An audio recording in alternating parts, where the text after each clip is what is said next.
9절에서 17절 말씀.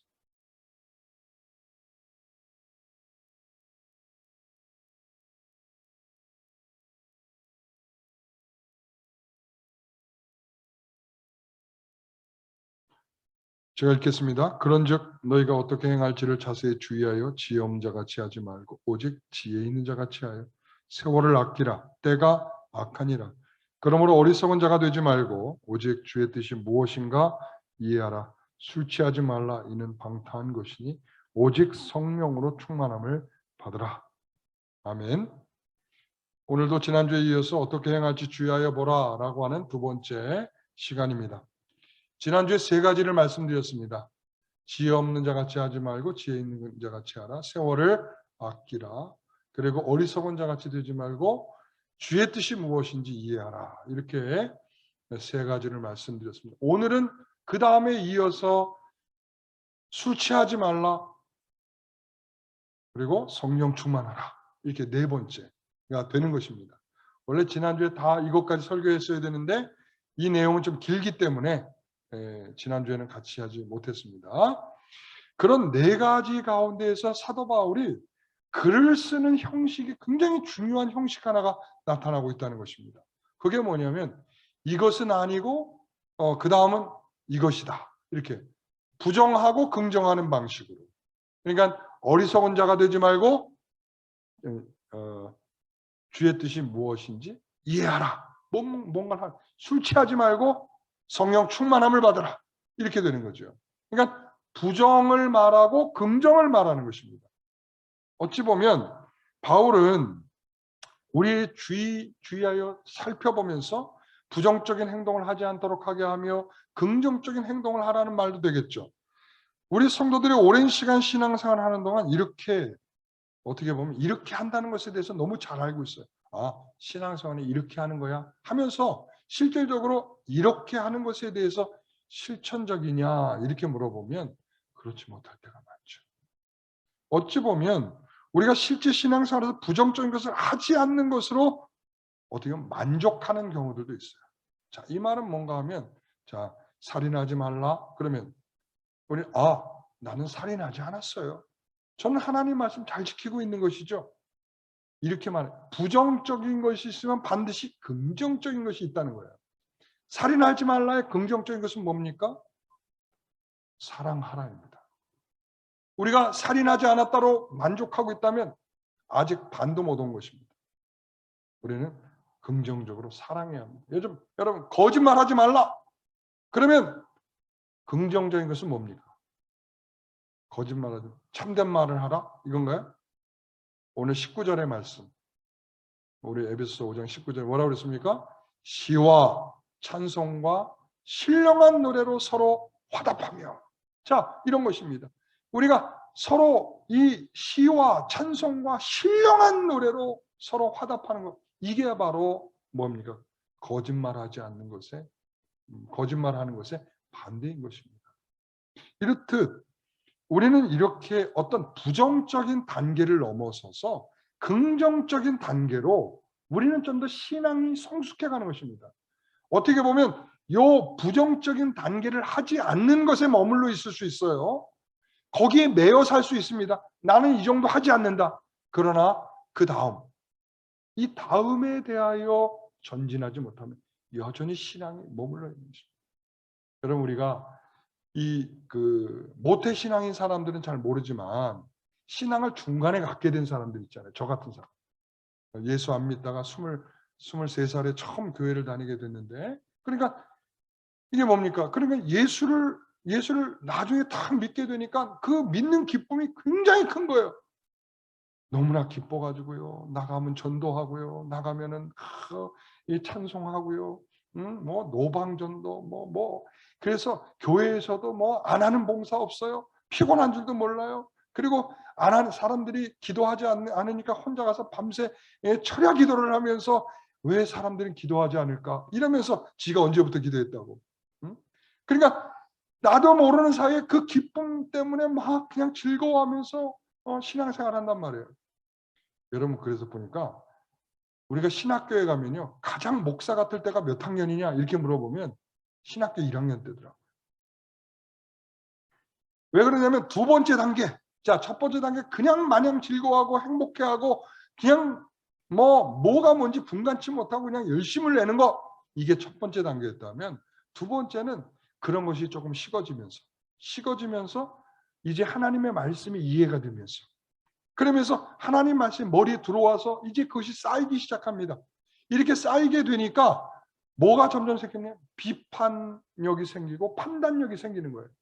그러니까 비판하고 판단하는 것이 긍정적인 것은 뭐냐면 자신을 판단하여서 옳고 그름, 분별 이런 것들을 하여 어떤 것으로 가야 되느냐의 문제를 더 실험하게 하는 문제가 되지만 그것이 반대로 뒤집어지면 다른 사람들을 판단하고 다른 사람들을 비판하게 되면 이 신앙은 계속 어떻게 머물러지게 돼요. 우리가 몇십 년이 신앙생활을 했는데 변화가 없다. 이게 그런 거예요. 이 수준에서 넘어서지를 못하는 거예요. 왜? 수십 년 동안 설교를 들었으니 머리로는 아는데 그 머리로 아는 것이 어디로 내려와야 돼? 3단계. 가슴으로 내려와야 돼. 머리에 알게 된 그 말씀들이 가슴에서 뜨거워져야 돼.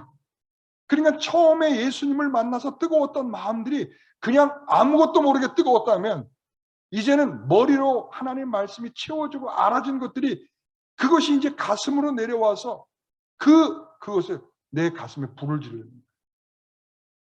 그러잖아요. 예레미야가 내 마음에 불 붙는 것 같아서 내가 멈출 수가 없다는 거예요. 하나님 말씀을 전하는 것에 대해서. 그러니까 그건 뭐냐면 단순히 그냥 어떤 변화가 왔다는 게 아니라 이것은 하나님의 말씀으로 인하여 내 인격이 회복이 되고 내 인격이 하나님의 사람으로 변하고 내 인격이 하나님이 기뻐하는 것이 무엇인지를 알고 그것을 향하여 나아가는 성숙한 변화가 일어나는 거예요. 성숙한. 그러니까 무엇을 하지 않는 것은 초보적인 단계에 머물러 있는 거예요. 하나님께서 좀 더 요구하는 깊이 있는 신앙의 즐거움과 기쁨의 자세로 나아가기까지는 성숙함이 필요한 것입니다. 그래서 그런 겁니다. 여러분 그렇지 않습니까? 하나님이 요구하시는데 그 요구가 기뻐요? 환난 중에도 찬송이 나와요? 하나님의 간섭과 인도하심이 불편한데도 그 불편한 줄 몰라요? 그리고 하나님과의 관계, 하나님 사랑합니다 라고 하는 관계가 초보적 단계에서는 하나님만 사랑하고 이웃은 보이지 않는 거예요. 하나님만 집중하는 거예요. 그러나 진정한 사랑은 이웃에게 흘러가야 된다는 것을 알게 되는 거죠. 성숙한 신앙이 되어가는 것입니다. 그리고 하나님과 함께 하신다는 것을 생각하며 지금을 참고 견디고 인내하고 소망하는 마음이 생기는 거예요. 그러니까 어떤 일들이 내게 벌어져도 이렇게 되는 것이야. 이렇게 막 굴곡이 생기는 게 아니라 잔잔하게 넘어가요. 잔잔하게. 충격을 받아서 조금 아파할 수 있지만 조금 주님의 위로를 받으면서 다시 회복이 되고 이것을 계속적으로 우리가 그런 마음으로 굴곡 없이 신앙을 살아가는 거죠. 여러분 그렇습니다. 이렇게 부정적인 단계에서 긍정적인 단계로 나아가는 것이 성숙합니다. 술 취하지 말라. 저 술 안 취하는데요. 이 초보적이라니까요. 성령 충만하셔야 됩니다. 이게 성숙한 단계로 가는 것입니다. 오늘 사도 바울은 네 번째 18절 이렇게 말하는 거죠. 술 취하지 말라 이는 방탕한 것이니 오직 성령으로 충만하라. 이렇게 성령을 충만함을 받으라 이랬습니다. 오늘 이 한 구절 속에서 보게 되면 이게 왜 술 취하는 것과 성령 충만한 것이 뭐가 공통적이길래 이걸 전혀 우리가 생각할 때는 술 취하는 거하고 성령 충만한 거하고 도대체 비교할 만한 것도 안 되는데 왜 같이 두었을까? 뭔가 공통점이 있다. 공통점이 뭐냐면 일치하는 현상이 있더라는 것입니다. 일치하는 현상. 사도행전 2장 13장에 보면 이제 이런 거예요. 성령 오순절날 성령이 임하셔가지고 사람이 이제 방언도 하면서 막 하나님의 은혜의 말씀들이 선포되고 있습니다. 그랬더니 주위에 있는 사람들이 그 광경을 쳐다보면서 뭐 새술에 취한 것이 아닌가, 술에 취해서 그런 것이 아니냐 이런 거죠. 아, 술에 취한 것과 성령이 취해가지고 하고 있는 모습이 현상적으로 비슷한가 보다. 여러분 잘 알듯이 한나 아시잖아요. 사무엘상 2장에 보면 그저 그냥 하나님 앞에서 기도하고 그냥 하나님만 바라보고 있는 거죠. 그 얼마나 억울하고 힘든 시간을 지내고 있습니까? 그러니까 하나님밖에 없는 거예요. 하나님밖에. 그러니까 하나님 자녀를 주십시오. 하나님밖에 없습니다. 하나님 주셔야 합니다. 이러면서 계속 기도하고 하나님만 바라보고 있는데 엘리 지성이 와서 쫙 귀에다 대고 말하는 거죠. 야, 너 왜 이렇게 포도주를 마시냐? 언제 술 끊을 거야? 그럼 도대체 기도하는 그 모습이 어떠했길래 예? 도저히 어떠했길래 술 취한 사람처럼 여겼냐 이런 말이죠. 그러니까 하나님의 영으로 충만한 사람의 모습은 똑같을 수는 없죠. 똑같을 수는 없지만 이게 현상적으로 일치함이 있다라고 이야기할 수 있는 거죠. 그러면 술을 먹고 보일 수 있는 용기가 있잖아요. 용기 없는 사람들이 술 먹고 나면 용기가 생기는 사람들이 있지 않습니까? 그리고 성령 충만하면 우리가 생각할 수 없던 일들로 하나님께서 이끌어 가셔서 우리가 담대해지고 용기를 내는 것들이 있지 않습니까? 또한 우리가 술을 마시면 술에 취하면 스스로 절제할 수 없는 행동을 하지 않습니까? 마찬가지입니다. 성령으로 충만하면 우리가 절제할 수 없는 기쁨과 행동이 우리가 나올 수 있습니다. 여러분 술에 취하면 그 몽롱하고 즐거움과 그 쾌감이 있지 않습니까? 그러니까 사람들이 자꾸 술 먹는 자리에 가게 되는 거죠. 왜? 그 즐거움이 있으니까. 마찬가지입니다. 성령 충만함은 그 성령 충만한 즐거움과 기쁨이 있기 때문에 자꾸 어떤 마음이 들어요? 동일한 사모하는 마음이 들어서 자꾸 그 성령 충만한 자리에 가고 싶어지는 거예요. 예. 이런 동일한 현상이 있다는 것입니다. 두 번째는 주관하는 성격이다. 주관하는 성격. 로마서 8장 9절을 보십시오. 만일 너희 속에 하나님의 영이 거하시면 이랬습니다. 누구든지 그리스도의 영이 없으면 그리스도의 사람이 아니라고 말하고 있습니다. 그리스도의 영이 계셔야 그리스도의 사람입니다. 성령이 계셔야 성령의 사람인 것입니다. 성령께서 우리를 주관하고 계셔야 우리가 성령에 통해서 살아가게 되는 자들입니다. 여러분, 이 술은 육체적인 의존입니다. 육체적인 의존. 육체적인 의존이란 말이 무슨 말인가 하면 이 술과 육체적으로 떨어져 있지 않고서 완전히 분리되어 있지 않고서는 술로부터 완전히 벗어날 수 없다는 거예요. 그게 육체의 의존이에요. 술이 우리를 주관한다는 것은 그만큼 굉장히 무섭고 두려운 일입니다. 그래서 이 술은 우리가 가지고 있는 지성과 마음과 생각을 지배하여 우리가 생각지도 않은 행동들을 하도록 만드는 거예요. 이상 행동을 하죠. 저는 술 먹기 전에는 얌전한 사람들이 과격해지고 폭력적으로 되는 거예요.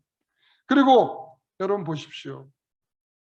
술이 만취한 상태에서 보면 옷장을 열고 화장실인 줄 알고 쉬를 하는 거예요. 그리고 집에 가다 말고 전보산대에다 노크를 딱딱딱 놓고 하면서 자기 집에 온 것처럼. 그리고서 신발 벗고 옷 벗고 그 자리에 그 길에서 대자로 누워가지고 잠을 자는 자기 방인 줄 알고. 그러니까 술이 지배를 하면 술이 주관을 하면 내 행동이 내가 원하는 대로 내가 하고 싶은 대로 할 수 없어지는 거죠. 여러분 그래서 성령이 우리를 주관하시면 우리에게 자꾸 성령이 기뻐하시는 습관과 버릇들이 자꾸 생겨지는 거예요.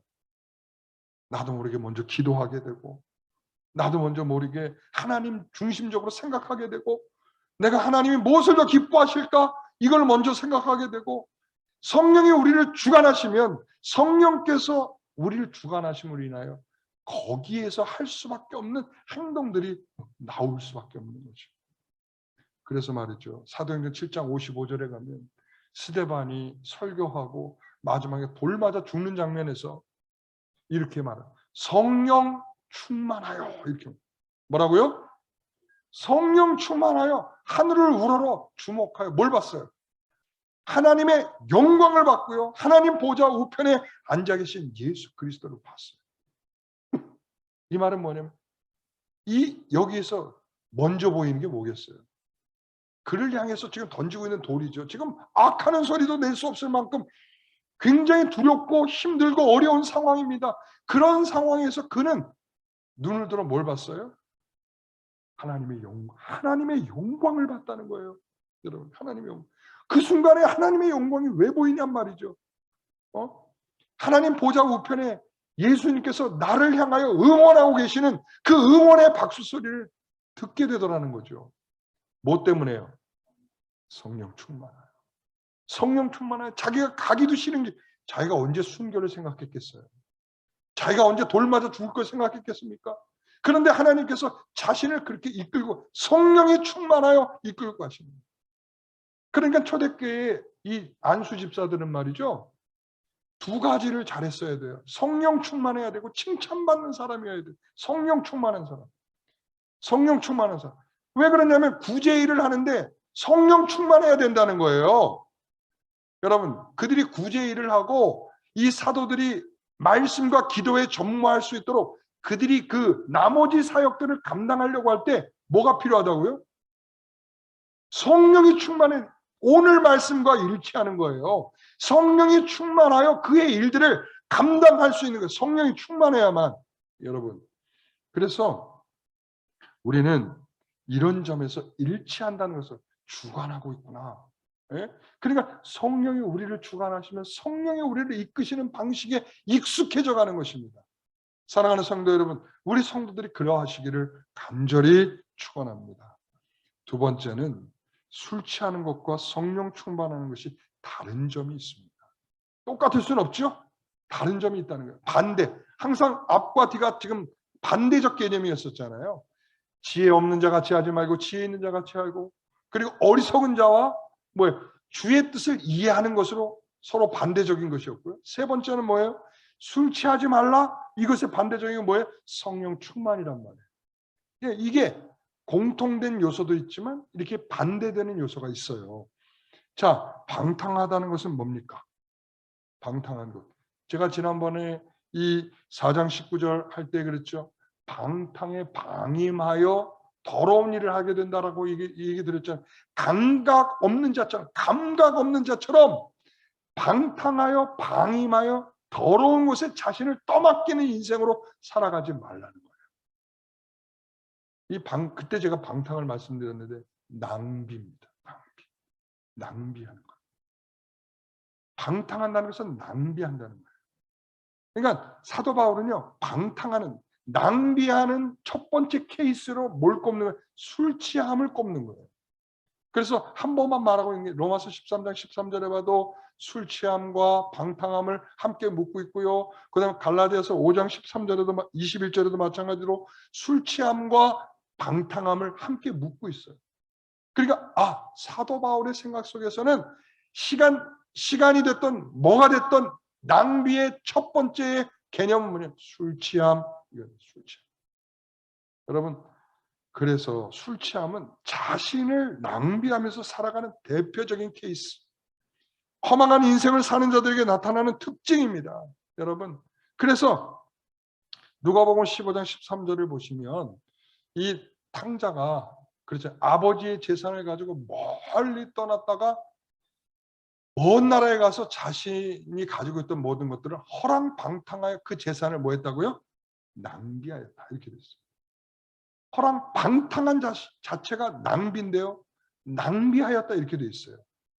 이게 뭔가 하면 이 낭비는 결국 결과가 뭐냐면 아무것도 없는 텅 빈 이런 뜻이에요. 아무것도 없는 텅 빈.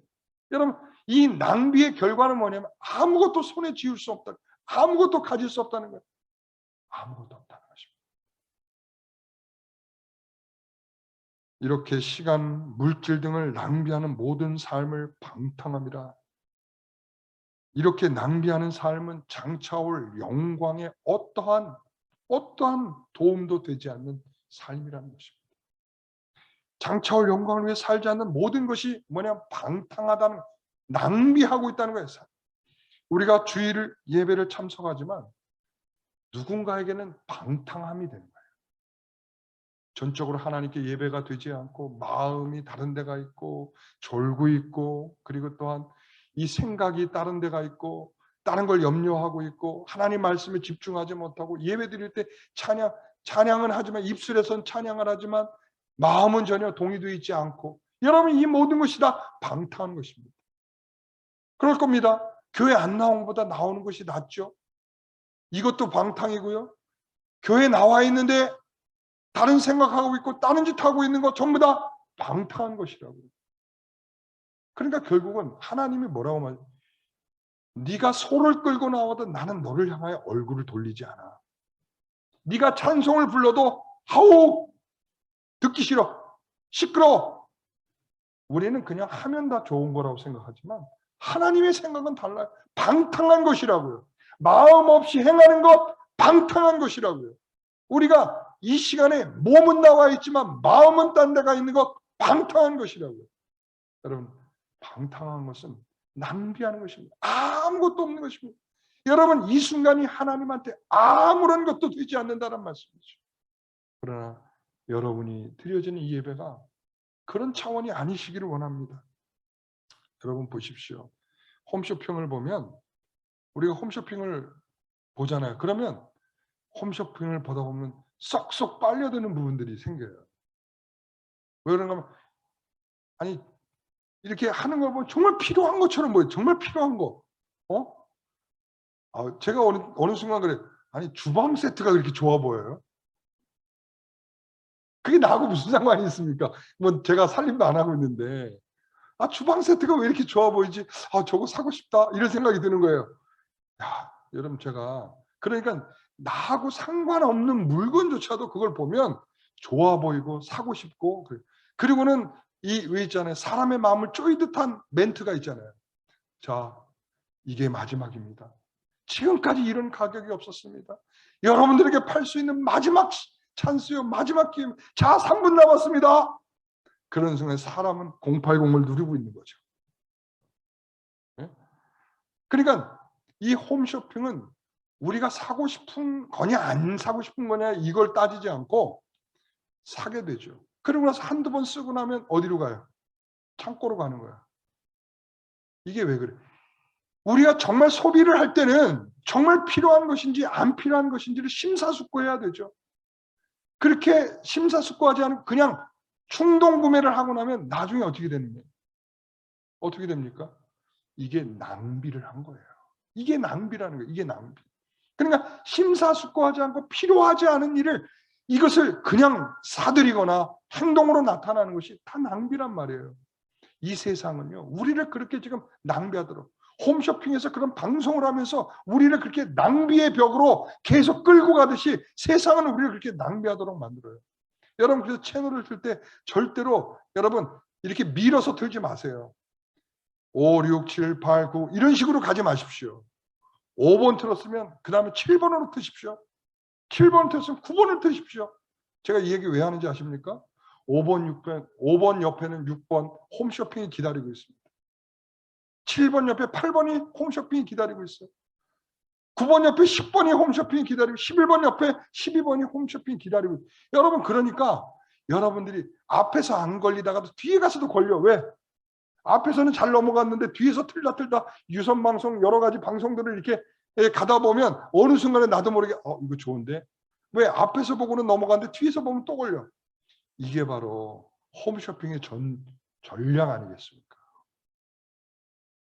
바로 이렇게 홈쇼핑을 통해서 우리를 낭비벽으로 끌어들이듯이 세상은 우리에게 그런 소비에 대한 이해를 제대로 갖지 못하고 그저 우리가 열심을 내고 있으면 다 된 것처럼 우리의 모든 소비를 낭비하듯이 살아가도록 우리를 끌고 가고 있다는 사실입니다.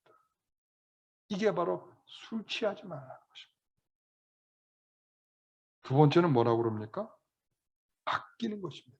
17절 세월을 아끼라. 때가 악하니라 이렇게 말했어요. 이게 바로 성령 충만에 대한 이야기인 것입니다. 앞에서 그랬죠. 낭비의 반대는 뭐예요? 저축하는 것이고 아끼는 것입니다. 그래서 세월을 아끼라 그렇게 됩니다. 그래서 시간을 낭비하지 않는 것이 성령 충만인 것입니다. 우리가 아끼고 아껴서 절약해서 장차올 영광을 위해 살아가는 것이 성령 충만인 것입니다. 기도하면 우리가 신비한 현상을 우리가 느끼고 방언을 하고 하루에 10시간 기도했다, 내가 성령 충만하다, 이거 아닙니다. 성경에서는 우리에게 성령 충만을 이렇게 아끼고 아끼는 것을 성령 충만이라고 말하고 있습니다. 여러분, 부정적인 것은 술 취하지 않고 방탕하는 것이라면 긍정적인 것은 성령 충만인 것입니다. 낭비하는 것이 술 취함이라면 절약하고 아끼는 것이 성령 충만이라고요. 낭비하면 하나님께 드릴 것이 뭐가 있겠습니까? 다 낭비했는데 아무것도 없어요. 드릴 게 아무것도 없어요. 그런데 아끼고 아꼈는데 결국 뭘 위해서 쓰냐면 자신을 위해서 써요. 그리고 남는 것을 하나님께 드려요. 우리가 하나님을 향해 얼마나 인색해져 있는지를 보십시오. 낭비를 하지 않고 있다면 두 번째 걸리는 그 다음 포인트는 뭐냐면 인색함이에요. 낭비는 하진 않는데 하나님에 대하여 인색함. 여러분, 우리의 실정을 보십시오. 주님께서는 우리가 좀 더 적극적으로 성령 충만하기를 원하고 계십니다. 잠자는 시간을 아껴서 기도하는 것이 성령 충만입니다. 자신의 물질을 아껴서 가난한 사람을 구제하는 것이 성령 충만인 것입니다. 자신의 힘을 아껴 교회를 돌보고 섬기고 이런 일들을 감당하는 것이 성령 충만인 것입니다. 왜냐하면 우리가 무엇을 하느냐의 문제보다 그것을 왜 하고 있느냐의 문제이기 때문에 더 그렇습니다. 제가 성도들한테 이런 이야기를 들을 때가 있어요. 목사님, 저 예전에 다 해봤어요. 기도도 해봤고요. 다 봉사도 해봤고요. 전도도 해봤고요. 다 해봤어요. 여러분, 이 표현이 이 사람은 경험 많은 사람이구나 이렇게 이해될 거라고 생각하시지만 여러분, 전혀 저는 이렇게 성령 충만하지 않구나. 성령 충만하지 않구나. 해봤다로 이미 내 삶을 규정해놓고 더 움직이려고 하지 않는 이 상황은 성령 충만하지 않은 것입니다. 여러분, 그래서 목사들도 이런 상황에 많이 빠집니다. 요즘에 현대 목사들에게 많이 주어지는 단어 중에 하나가 뭐냐면 탈진이라고 하는 거죠. 탈진. 그러면서 그런 프로그램들이 많이 생기고 있어요. 목사들이 지금 너무 많이 탈진하고 있다. 그러니까 왜냐면 그만큼 교회가 어렵고 힘들다는 얘기기도 하고 성도들이 그만큼 많이 모이지 않는다는 얘기기도 하고 전도에도 성도들이 오지 않는다는 얘기기도 해요. 그러니까 오랜 세월 그렇게 성도들 몇 명 되지 않는 가족 조금 벗어나는 수준에서 이렇게 교회를 섬기다 보니까 그들에게 찾아오는 게 뭐냐? 탈진이라.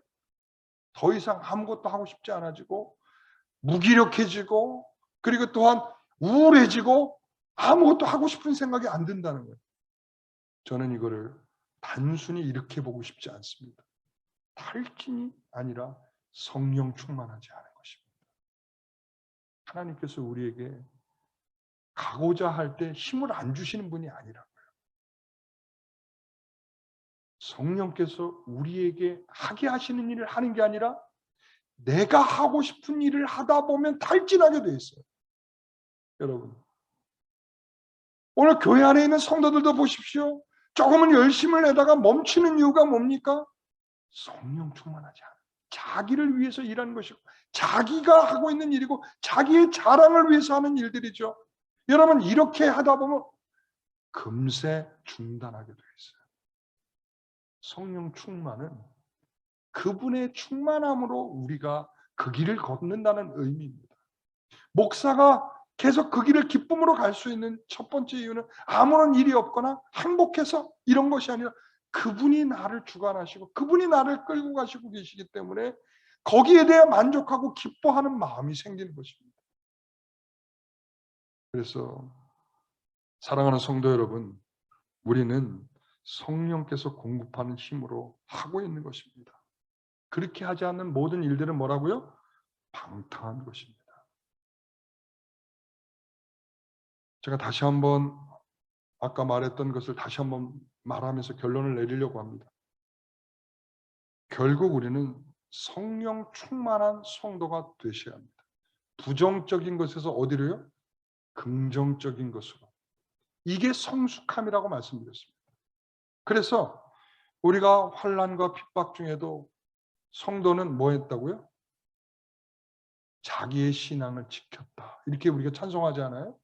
사도 바울은 감옥에서 고통과 압박 속에서 뭐 했죠? 찬송했죠. 그럼 우리는 어떻습니까? 우리는 어떻습니까?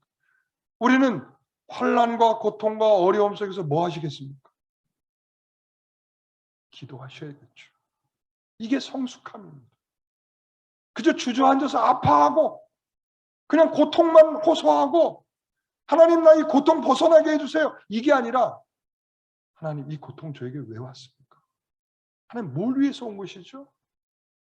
여러분 하나님께서 우리를 인도하시고 간섭하실 때 우리가 원하는 방식으로만 하시던가요? 아니죠. 우리가 원하지 않는 방식으로 우리를 이끌어 가실 때 하나님 제가 뭘 이해해야 되는 것이죠? 제가 무엇을 붙잡아야 될까요? 하나님의 뜻은 어디 있을까요? 하나님 제가 기다리고 참겠습니다. 성숙함이죠. 성령 충만한 것입니다.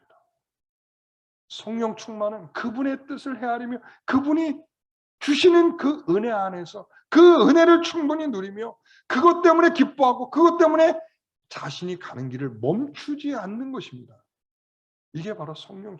그래서 성숙한 성도들에게 나타나요. 성숙한 성도.